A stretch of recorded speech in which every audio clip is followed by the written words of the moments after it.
Heart-leaf-philodendron. It is a relatively easy plant to grow indoors and is identified by its 2 to 12-inch long, dark green harp-shaped foliage. It does produce white flowers when grown outdoors, but rarely blooms when grown indoors. This is a versatile plant that does very well in soil as well as water. People can often get confused between pothos and philodendrons, as they both look very similar. A closer examination shows the difference between the two. Pothos leaves are thicker, feel waxy, and have a bumpy texture, and the shape is different. The heart leaf has smoother, thinner leaves, and it is more heart-like in form. It likes bright to medium indirect lighting, but also thrives in low light, although the leaves will spread out and colors won't be as lively. Variegated varieties need more light, but direct sunlight can cause leaf burn or make the leaves yellow. It requires watering once a week, and it's best to let the soil dry out before watering again. But the frequency of watering might have to be increased if the plant is located in an area of strong light. Also note that when growing the plant with a moss pole, the pole should be misted regularly. As with all tropical plants, it loves humidity, although it is very tolerant to low levels. It thrives better in more humid conditions, helping it produce larger leaves and faster growth. The average household level of humidity is 40%, which is perfect for the heart leaf. It requires temperature level of between 65 to 75 for steady growth and can tolerate temperatures as low as 60 degrees Fahrenheit, although it would do poorly.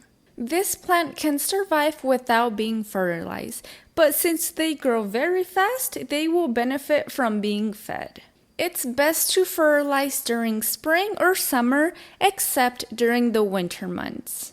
You can repot the plant in 2 years to give it the benefit of fresh soil. Water it well the day before to reduce stress. Always choose a pot a little larger than the previous one. Spray the roots to wash off old soil, which will also help separate and untangle all roots. Remove any old roots carefully and repot with fresh soil. Water the plant well after you're finished. Remove dead leaves anytime you see them, leaving any major pruning for spring or summer. Avoid brushing by using sharp tools, making sure to clean them before and after pruning.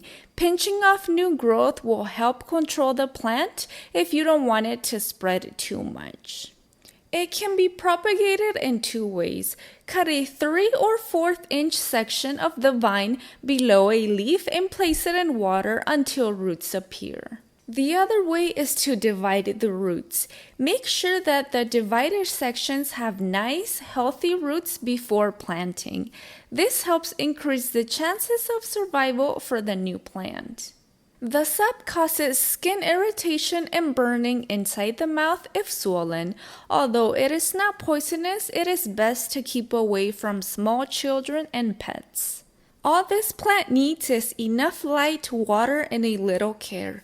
Remove any dry stems and leaves using sharp scissors or shears to avoid any damage to the plant.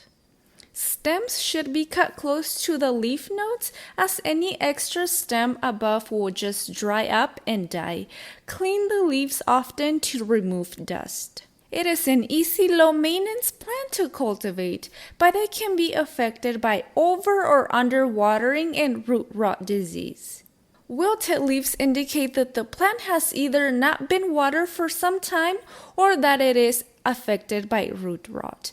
Yellow leaves indicate that the soil is too soggy due to overwatering. Brown leaves usually indicate leaf burn, while brown spots on leaves indicate a fungal attack. When misting the plant, make sure that you do not allow water drops to stay long. Small leaves or long gaps on the stem between the leaves indicate that the plant needs more light. Do not over-fertilize the plant as it will cause leaf curl or make the leaf tips turn brown. While this plant is very resistant to pests, insects like scale and spider mites can still attack. Use neem oil to control any pest infestation.